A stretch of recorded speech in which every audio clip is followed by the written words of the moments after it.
So the first step on the Brisk box is to make sure all your filters are aligned and all the arrows are facing the correct direction. Once we get those aligned, we're going to take a small piece of tape and tape it right on the side just to make sure your filters are tacked together and will not move. This will make it easier before we move on to the next step.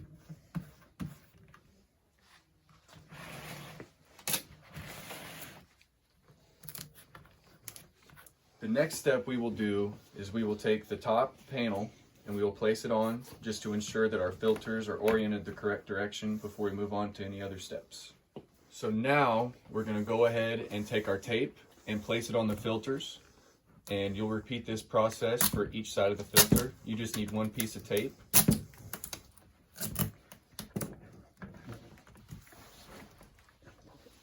So there's only one way that the bottom plate can go on there, and you want to start with the bottom first. Once you make sure everything's lined up correctly, you take a piece of tape. You're going to want to put it halfway on the bottom plate and halfway on the filter to ensure that the tape will hold it. And then repeat that process for all sides. So once you get your final piece of tape on the bottom plate, you're going to want to flip it over, and then we'll be ready to move on to the top plate.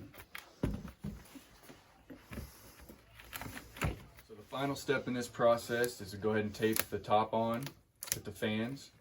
You do the same thing as the bottom. You tape all four sides.